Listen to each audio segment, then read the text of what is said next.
So you want a Tracer? I want 6 per pellet.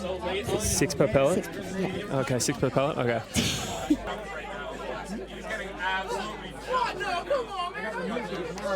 You! Me? Sit down! Oh, God. Oh, God, what did I sign up for? Hello?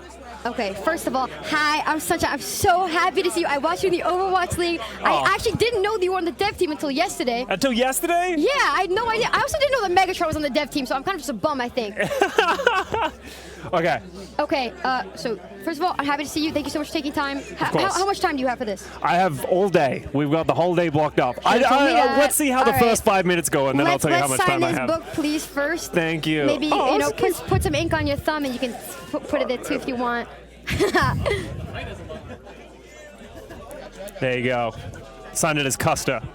Oh, where is it? That's me. Whoa, look at it. Wow. So I'm trying to get everybody. That's cool. That's cool. All right. You might want to lean in like a little bit. Yeah. Hey, Kat. Custa? Yes. Why did you nerf Tracer? Which time? Okay, I was looking in the thing, and we did the math. Okay. She's 5.75 per pellet now, yes. correct? Why did you do that, man? Her projectile size has been undone. So. Oh my goodness! Oh my goodness, really? Yeah, so the goal is to try and hit the profited 5.75 damage thing. Yes. We've undone some of the changes. The spread change is still in, so the one where she has a little bit higher spread, but the projectile change is undone. We weren't really happy with how it ended up coming through. Thank the Lord. Now, I noticed also you changed her minor and her major perk. I do think that her perks were pretty like piss broken. Like pardon my French. How long have you guys been planning on taking her major away? Yeah, well, because we did the change where it like didn't give her 2 blinks up front with the major, and we're like, maybe this will help. It didn't. She's still just really frustrated to play into endless blinks. So at this point, we were like, especially with the minor perk that also gave you blinks, it just felt like she just had too many. So when we made this change that is on paper a buff to her kit, we're like, okay, this is the time to take away the OP perks.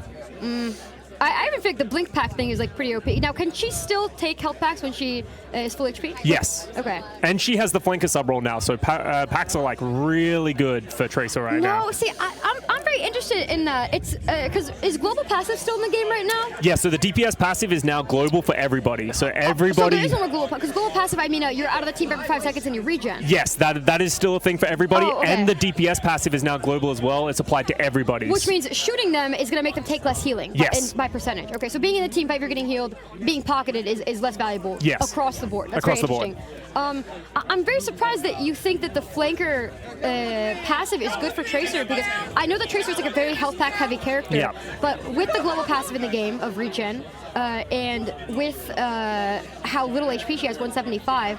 You take like a mini health pack, you're full HP basically. Yeah. So she definitely is the person that probably gets like the least compared to like Reaper who has like much higher. It feels like she got kind of shafted in terms of did you only put her in the flanker category because it's Tracer and she's a flanker? Like, don't you think she might suit a different category better? We could see her going into a different category in the future. I think there is some benefits of like now a mini pack is a mega pack for Tracer pretty much 100% of the time because it gives 150 health. Maybe it's not as beneficial. And I will say like if we feel like Tracer isn't getting enough, we're more than happy to move heroes between roles. Like, if she would be better in another role, that can easily be done in the future. Same with all the sub roles. If we don't feel like they're cutting through, maybe the flanker sub role just sucks, and we don't know. Do you think you'll be making changes like very frequently, like between seasons? Like, do you think 5 characters are going to be changing between like flanker and DPS or? 100%. I could see that happening. It's kind of like perks. Like, we don't know how it's all going to land. When we first threw perks in, there were a ton of perks that immediately were like, these aren't good. Yeah. This isn't right for this hero. We'll be making those changes. You for kind sub of nailed roles it as with well. perks, though. I was really surprised. We kind of stuck the landing. The team did a great job.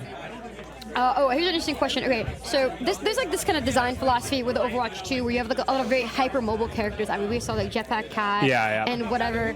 Overwatch 1 as like a game, I mean, obviously you were like competing during that time, so you know, like we have characters like Zen, characters like Ryan, characters like Sigma, but like slower, maybe not very high mobility. How do you feel Overwatch 1 characters are going to do starting in Season 1 of Overwatch 2? when like they just kind of suck. Yeah, well, I wouldn't say they suck. I would say definitely mobility has been something that has come into the game more and more as time has gone on. Players like mobility. It's more fun to move around the battlefield fast. We made Domina and intentionally made it so that she didn't have mobility, right, to sort of like fit those fantasies. But the game is very fast.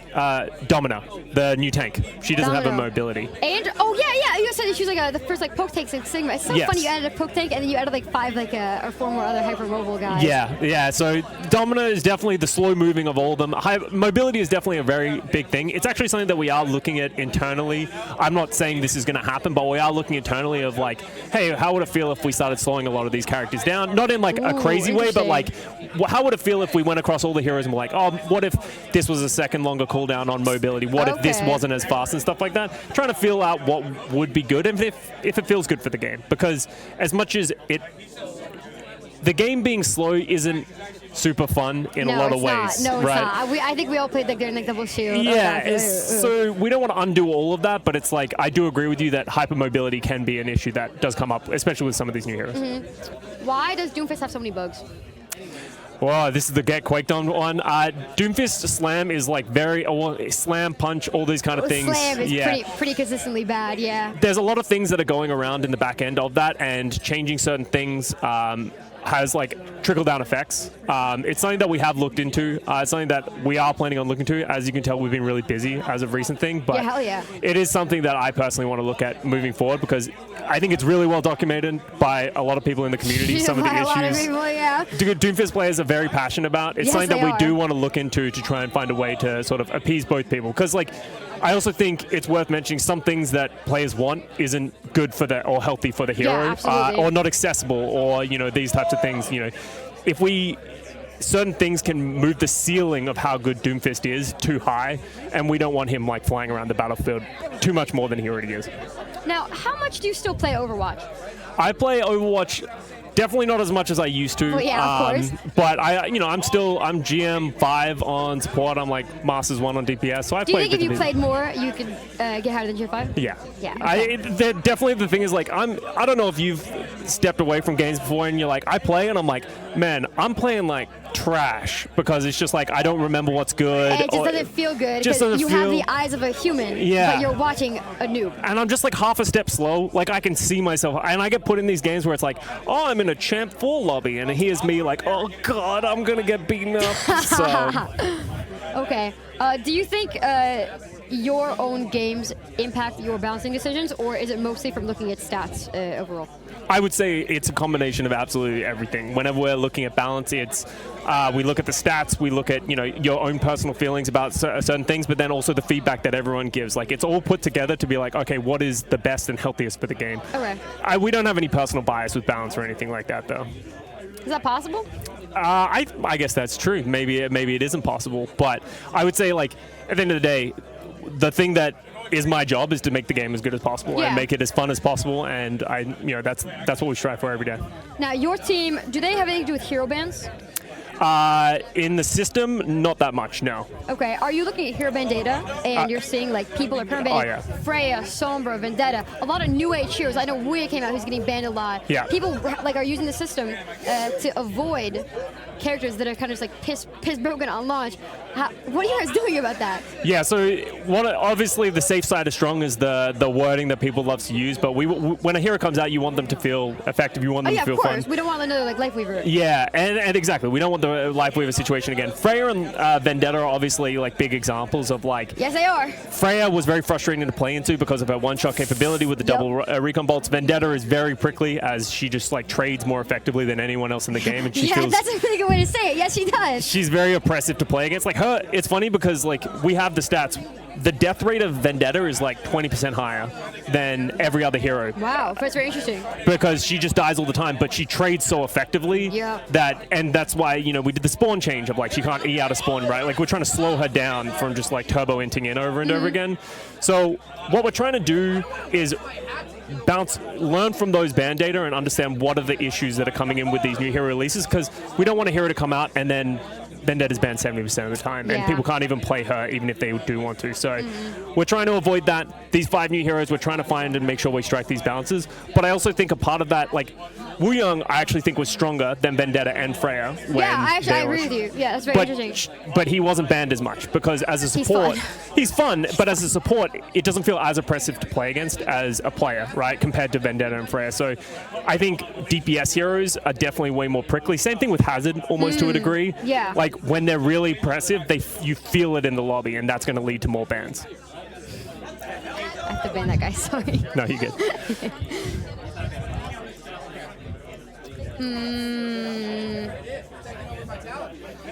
Custa, you have some co-workers on the balance team that you think are just dogs at the game, and like they should not be on the balance team because they are dogs.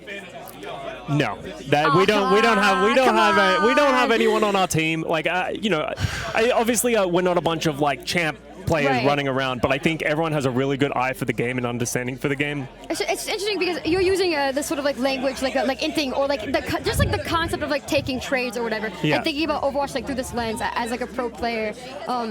I think that these are things that you don't know unless like they're taught to you or unless you were like in this sort of like environment, right? And like you have like a coach and he's like, this is what trading means and this is whatever. Do you feel that everybody on the team has this sort of like resource like trading and like kind of esports, whatever understanding of the game?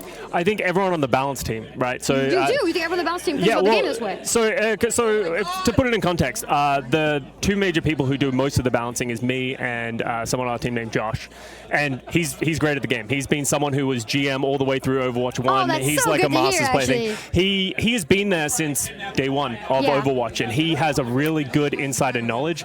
And honestly, if anything, I think the thing he does best is I actually come in with a lot of feedback of like, I work a lot on balance of like, I'm like you guys, I'm like, I want this thing. And there's a lot of very good reasons why some things aren't the way they are. Like what? You gotta be specific. Like, I would say like mobility creep is a big thing that Josh is very aware of, right? Like, I think without things like what Josh is doing and holding back, there is potential for, especially us as designers, you're making a hero, you want the hero to move fast, you want him to be fun, but Josh and our job as balance designers is to make sure that just because something is fun and crazy doesn't mean it's better for the game. And I think that's what we're always trying to do. And I think having a good knowledge of the game is important to be able to sort of apply those pillars. Okay, someone said mercy in all caps, and I actually have a very specific question. Now, I have the opinion that not every character in the game needs to be viable at the highest level. Like, I think there's some. I play Overwatch because mercy like exists. You know, like I have like 100 hours on her. I play like hit scan and tracer and stuff. But as like a new player with like no FPS background, being able to play a character like Mercy that just doesn't require any mechanics, where I can just like learn how the game works without needing to aim or whatever. I think that characters like Mercy are both very helpful for the game and also should not be viable at the highest level. Okay. I believe that some characters, that don't take mechanics, just don't need to be good. Do you have this philosophy where it's okay for a character to not be very competitive amongst good players, or do you try to balance so that every single character can be played at the highest level? I think first and foremost, every hero should be at least viable at every rank, right? And like, even to the degree, I think Orisa has the worst win rate in the game, but she's still very interesting. She's very viable. People do really like to play Orisa. But she's so viable even at the highest ranks because of what her kit does. I think there are definitely like balance ideas of like, we don't want to make Moira really good in the game because people get really frustrated. She does have a limit, but she's a very accessible hero, one of the more popular heroes that we have in our game because people like playing her, right? Now, you don't want to make her good. Is that because it would make people upset, or is that because you think that her kit is too simple for her to be very good? It'd be kind of unfair. I think, especially for a lot of players, those things are the same, right? She can't be super good because her kit is so simple, because what it leads to is it's like everyone has to play this character and it feels like it loses a little bit of that that sticking power. We always make sure that these heroes are always balanced and they can be played at any rank. There is no any hero that is bad at any rank, but we do want to make sure that certain heroes aren't dominating the meta like Orisa, who feel like very accessible and easy to play and get value from. Okay. But you are trying... Okay, let's say if you see these characters that are considered like more simple, that are being, played a lot in like high elo or like in Overwatch esports, or if they have like very good win rates, do you have like a little bit of like prejudice against like the non-mechanical heroes? Do you see, I don't think that character should be in this lobby. Do you ever feel that way? Especially like a pro player. Yeah, I don't think I have any prejudice against those kind of things, right? Like, I think every hero, I'm not going to buff Moira because then she'd be played in pro play, and that would be the worst thing ever because, you know, that's how I felt when I was a pro player. Of course. But that's not true for all of the balance and the balance decisions that are being made, right? Like, for us, it's more about the health of the game and making sure that the game is fun for players across all ranks, right? Like, let's even use like an example that happened recently, like Bastion, the fire rate going up, and he became a menace. Yes, he did. Yes, he did. Across all ranks, right? And I think he is a great example of a hero that, with a small nudge in one direction, sort of tips the balance of how the balance can kind of go. So even though Bastion isn't a hero that, even his win rate wasn't the craziest thing in the world with that balance change, from a player's perspective, players are like, the game is unplayable because Bastion is so strong and it hits again. So it's just trying to find that balance of like certain heroes, certain players have a certain acceptance of some heroes being really strong and other ones being really strong. Does that make sense? Like Tracer, most players are pretty fine with Tracer. They want her to be good. They want her to be good. Okay, she's been good for so long. This is a very interesting point because you brought up earlier that Vendetta feels like, Vendetta's getting banned a lot. It feels bad to play against her because she can int her brains out, but she's just going to get so much value. Yes. Right? Why do you keep like nerfing Tracer if like you keep adding the characters to the game that like you have like Kiriko who's like really good at like dueling, like Iyari is so good at like doing DPS. Wu Yang is such a good freaking character, such a good you have like all these all-rounder characters that are so high-powered, but you keep tweaking like Tracer and Genji and like characters that people tend to be okay with like being viable when there are like these other like trade monsters. Like you have to have hands to kill somebody on Genji. Yeah. Okay. Why do you keep touching Genji, bro?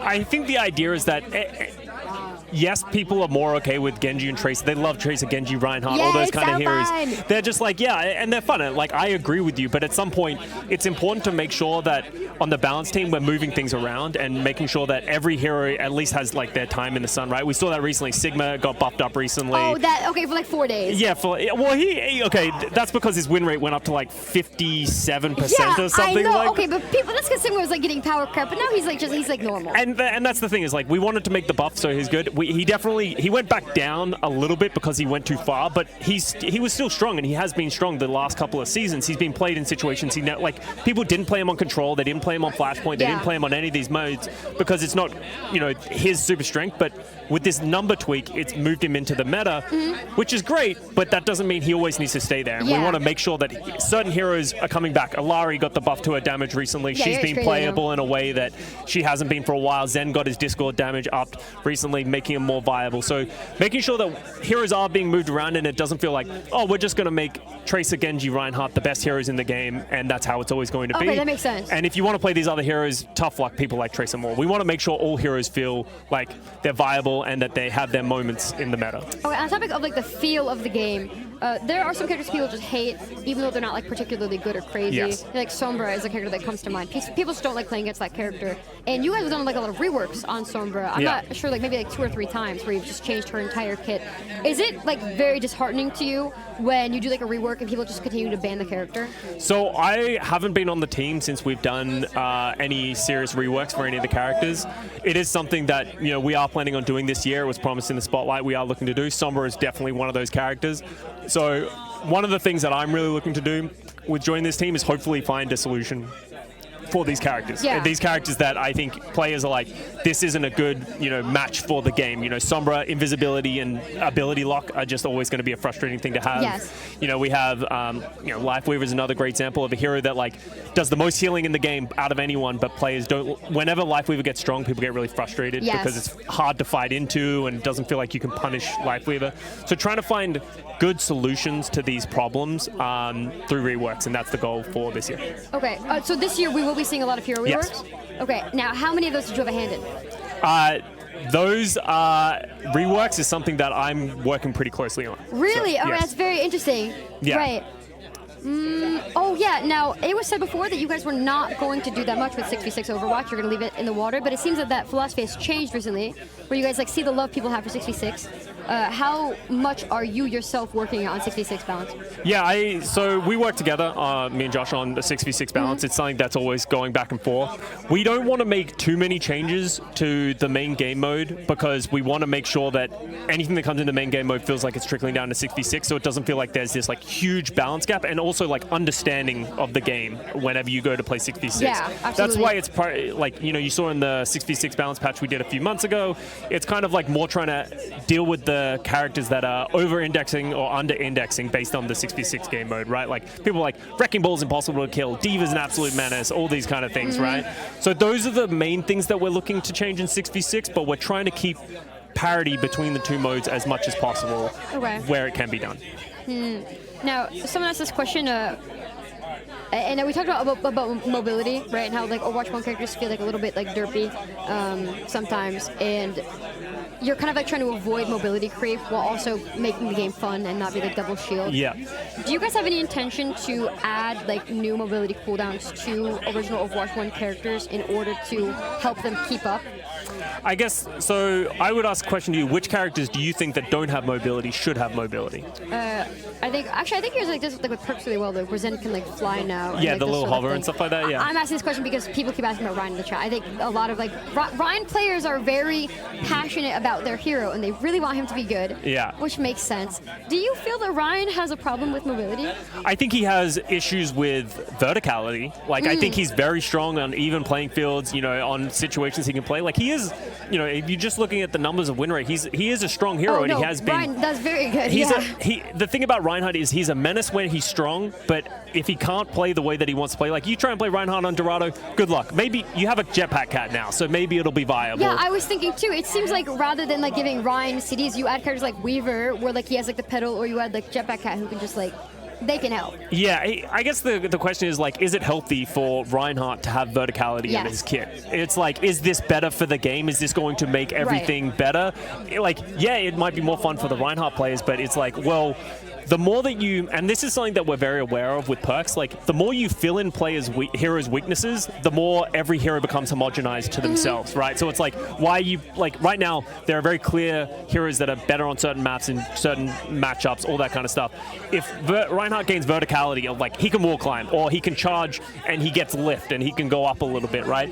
Does that start to make everyone start, is he just like Winston with a different font at that point, right? Obviously that's an extreme example, but Hazard. Yeah, Hazard. Right, so it's like Reinhardt's really good at what he's at, but he does have some clear weaknesses, and that's something that I think they did really well in Overwatch 1. That's an intentional game design, that he does have these weaknesses, and this is on purpose. Yeah, and I understand where this is coming from, because in Overwatch 2, a lot of the characters are designed, they have less weaknesses and they are more homogenized. Yes. But, you know, hopefully within the kits that you see today and all that kind of stuff moving forward, it does feel like there are weaknesses of certain things that are set up. I think that's really good. Like you're saying that the weaknesses like are intentional. It's not like Ana doesn't have wall climb because they hate Ana. It's like if she does have it, she'll be like a little bit too Then good. she can snipe from the high ground, and there's nothing you can do, and then she's going to drop off, and then she's going to climb back up, and then she's going to become harder to punish. Like, Ana has anti-heal and sleep. She doesn't need mobility. She has cooldowns to be able to fill in those gaps. Oh, this is a question someone else asked. So some characters have mobility cooldowns to get back from spawn, like you said, like Vendetta, and some characters don't. Do you like make people stronger so that like when they have like uptime in the fight, they're actually like able to think about it? Like Sigma, for example, it takes them like a long time to get back. Yeah. Is Sigma a better character because he has less mobility? So I would say that like the mobility of characters is very relative to like how survivable they are as well. Like Sigma is he doesn't have mobility because he doesn't need it. He doesn't die as much because he is very durable, right? He has like so many defensive cooldowns. He is able to play around those types of things. So it's like, I think overall, it's another one of those like Sigma's weaknesses. He doesn't have mobility, but he is very defensive. So that's the push and pull of these heroes. While Vendetta, I guess Vendetta's not the best example. Vendetta is good at everything. Yeah, Vendetta's very strong at a lot of things. But like Wrecking Ball doesn't have like a lot of durability in the fight, but he's just very difficult to pin down. Yeah. Do you work on Stadium at all? Not really, no. Thank God. Okay. Guys, no stadium questions. Why can't the new Japanese guy wall climb? Is he actually Japanese? So this is a question that I ask all the time, and it's actually the exact same answer to what the question we just answered of, like, he didn't need it. Like, yeah, if we could have thrown it on him, he's Japanese. Why is he not a ninja that can climb walls? His kit didn't need wall climb. I think you give him verticality, he starts becoming even stronger, and it moves us close towards the homogenization of, like, he can just go everywhere, anywhere, all the time. He doesn't have verticality. That's a limitation of the hero. Someone said it's his birthright. Well, we've broken the birthright well, wall that's climb. kind of upsetting, bro. Yeah, I know, but you know. We might need to do like a 23andMe. Maybe we'll give him a perk where he can wall climb in the future, and he'll be like learning Japanese or something like that. All right, Custa, you're a pro player, bro. Yeah. What was the most fun meta? Okay, this is actually a deep cut for the real ones. My favorite meta of all time was 2016, maybe 2015, late beta. Wow. Double Zen, double Tracer, Lucio Symmetra. Oh my god, oh my god. Where Symmetra used to give 50 shields to everyone. She would just look at you as a soft target, put 50 shields on you. You enjoyed competing the most during that meta? So I was the Zen player. So what it kind of was is like it was two Zen players and a Lucio Symmetra fighting against two raid boss Tracers. You're sick. Because they're like 200 this man HP. Balances the game. Perma orb. You're sick. Dude, you don't understand what it was like. It was like a game within a game. It was so fun. That is a very interesting answer. Yeah. Wow. That is deep cut. You're right. Yeah. And the other, if it was one that isn't super far back, I actually loved, and this is probably just biased because this is when I was the most successful. It was when it was solo Mercy, triple tank, double sniper meta, where it was like Widow Hanzo, Orisa Roadhog Diva. When was that? This is end of 2018 when Hanzo got buffed. That's going into the playoffs. Because playing as a solo Mercy in that game was like, it was so complicated and it was so much fun. So that's mine. Okay. That was when Storm Arrows first came into the game. Mm-hmm. Now my chat, they keep asking mobility and counter questions, and I feel like across the board the sentiment is we just don't want characters to be too strong or to be like all-rounders because then they all become the same. So guys, I'm not going to ask him any more questions about like why can't Doomfist have 5,000 HP? Like, I think we know why. Yeah. Oh yeah, when you balance, are you thinking that, say for example like Pharmacy, like not really anymore, but it used to be like a very like run together comp. When you're making Mercy changes, are you thinking about Pharah? I think when you make any change, like especially to a character like Mercy, where it's like she has like knock-on effects. Yeah, like maybe Mercy's a bad example. How about when you're making changes to Tracer? Are you thinking about Wrecking Ball? Yeah, you know, all those types of things, right? So it's like, a part of me is like, okay, we're buffing Tracer back.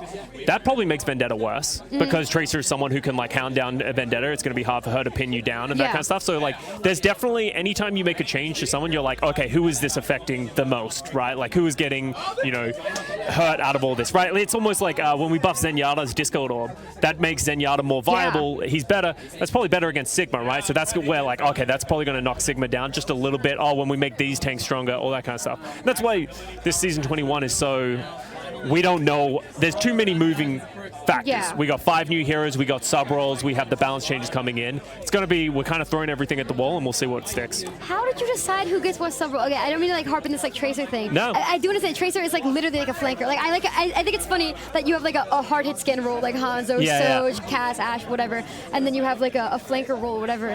How did you decide where people go? Because some of them, they seem pretty mismatched to me. So one of the big things that we really wanted to avoid is having too many sub roles. When you introduce a system, we don't want, hey, now you need to learn what the 12 different sub roles all do and how they affect and which heroes are in which categories. So we wanted to keep it intentionally limited. So even if you pull up like the DPS category, so Tracer's in the flanker sub role, right? Well, Tracer doesn't really make sense in Recon because she doesn't need to see characters through walls that she's just damaged. Well, not that she's just damaged, people that are low HP. You think the Tracer doesn't need to see people behind walls that are low? No, but she has to do damage to them to be able to see that. I didn't know that, actually. Yeah, so the Recon it's not anyone below. You have to have damage to them and then see them behind walls. And then you will see them behind walls. The specialist one is you reload after eliminations. Tracer doesn't really have issues reloading. And then Okay, that's interesting you too. think she I don't has the think that she lowest has reload in the game. issues reloading, but if you think about Tracer, like the perks you guys added, like the ones that give her, like more bullets in her clip, you know what I mean? Yeah. Tracer's like the funny uptime hero. Yeah. You know, and going to I have like kind of a strong opinion about Tracer. I'm very interested that you said that. That's very so you think think Tracer would be better in the specialist role than the I think I specifically don't see Tracer getting like a lot of utility out of like in like maybe I don't know. I didn't want to say in low elo in high play or like low elo play, and I could be like I would like to be wrong. Yeah. I would like to be wrong because I know the Tracer's like the health pack hero, but I mean I just think that her HP is so low. The health pack thing doesn't feel that impactful for her. I think the hit scan. Well, I don't know what the hit scan role is called. Sharpshooter. Sharpshooter. I think that one is really actually. Yeah. I think maybe like a little bit too good. Actually. Yeah, that couldn't be on Tracer. Like that's one of those ones of it's like we're not giving. You know, we've seen the issue with perks of we give Tracer more blinks, she becomes a demon very quickly. So we're trying to avoid those types of things. Now, Overwatch is a very large casual player base, right? Yes. It's kind of like hard to remember that when you play like ranked all day or like when you compete. Yeah. But like, how much of the Overwatch player base, like percentage-wise, do you think are just like arcade, quick play, like stadium, like chill guys? I think there's a lot, and I think there's a huge percentage of the player. Over 80%? I don't think 80% sounds like too much. I don't want to speak too much. Really? You know, I'm not sure how much is there, but like I think there's a lot of very casual players, and I think it's important that we're, you know, when we balance, we are balancing from, you know, we want the high level and then trickle down, but we also, sorry about that, I also make changes to like, we're always thinking about both sides of like, how is this going to affect the top end? Is this good for casuals? And it goes back to our original conversation of like, how do we balance heroes like Moira and Mercy to make sure that it's acceptable by, you know, all players of all ranks. Also, I do have something to add. Someone was talking about Sombra. I don't know if this is being caught, but because Sombra is in the recon sub role, her opportunist passive has changed, so that she doesn't just automatically see everyone below 50% through walls. She now has to damage it because she's within the recon. But we gave Sombra the ability where she will now see everyone's ultimate if they have it, regardless of being hacked. Wow.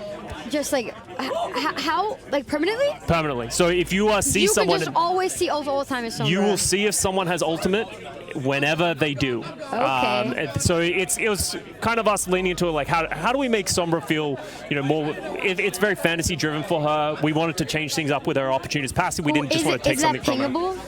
It is. I don't know if it's pingable. Okay, see, That's a great question. Because this also feels like a nothing burger change, because if you're ult tracking. But if you're ult tracking, it's guaranteed. Most people aren't ult tracking, and it's also a guarantee of like, it's a really interesting thing from our testing. It's like, it's really cool when I'm like, I'm going to go out of stealth, I'm going as Tracer. They have pulse bomb. That's something I need to be aware of. And it's like, you could attract that, but it's like, in the heat of battle, you're not always thinking about those things. Now it's always very clear and deliberate, so it allows you to play around that. And I think it's very unique to Sombra. Okay. Shoot, another question, but I forgot.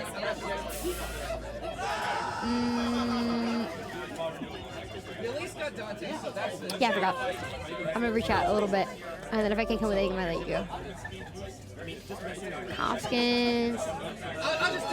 Guys, I don't think Custa knows anything about the loudest of footsteps. That's more of an audio question than the stuff that I work on. Oh, have you ever been peer pressured? Like like someone comes to you and they're like, Custa, I know you, bro. I have a tournament. OWCS is coming up. I need you to buff Echo, please. Has that ever happened? My DMs are not open. I will not take these requests. Has anybody tried? No. Have you ever been put in a position where you feel like pressure from previous like peers to make certain changes to the game? No, I don't think anyone's pressured me yet. Yeah. How long have you been on the dev team? About just over a year. Wow. Okay. Yeah. So no, I haven't been pressured too much. It's been okay. How did you land that job? How did you go from being a pro player to being a Overwatch Blizzard employee? So I was casting for a few years back in 22, 23, and I was trying to figure out, I want to get out of esports. What would I want to do with my life and my career? So I actually came to one of these in 2023, I think it was. Oh yay! And I sat down with the design team, and I got to talk to Josh, the lead balance designer, and I was like, hey, I learned a lot from them. You asked for a job? No, I didn't ask for a job.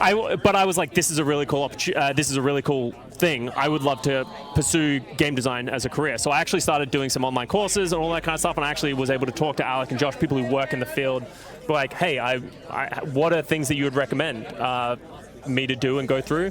They're like, hey, going through QA is a good opportunity, learning so much, all that type of stuff. So I started doing those things. I started learning coding. I started doing all that type of stuff. And then about a year later from that, a job for an associate hero designer actually opened up on the team. And I applied and I got the job. That's cool. Yeah. So you wanted Tracer? I want 6 per pellet.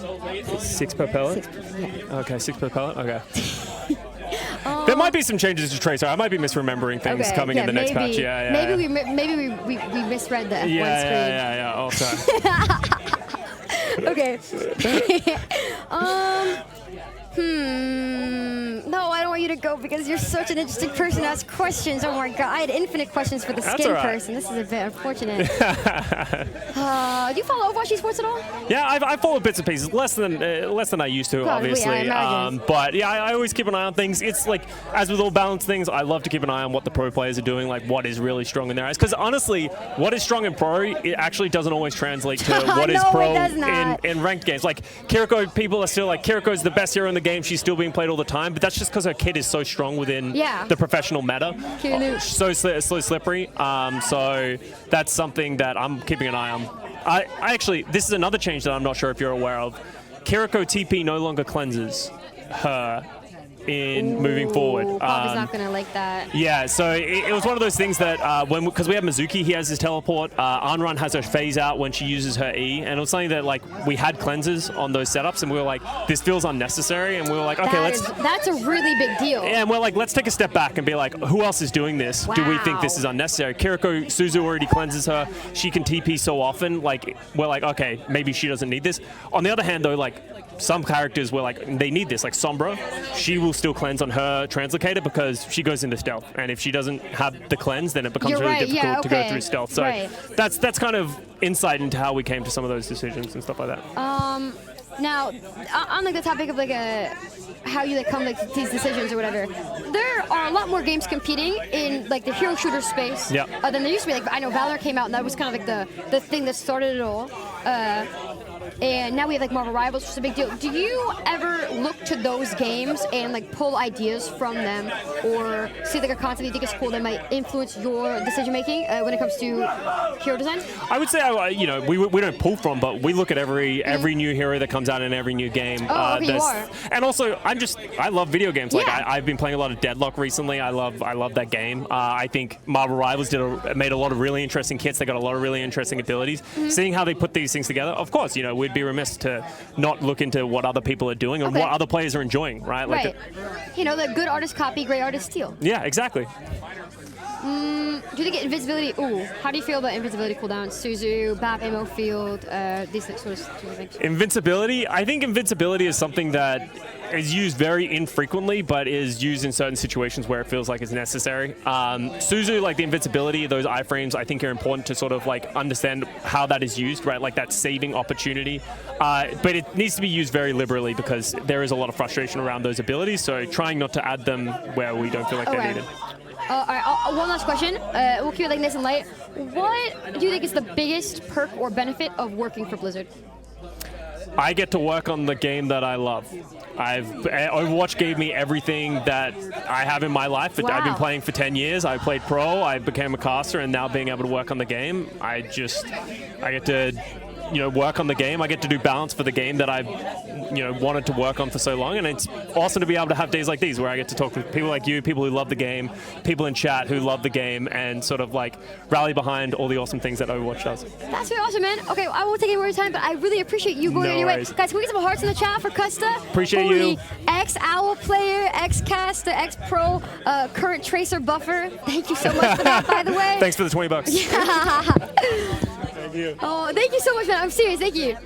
That was wonderful chat. I believe that would be our last interview of the day because I actually would like to play the game. That was really fun, though, and I do think that was a very such a big community thing. I do have some yummy food to eat as well.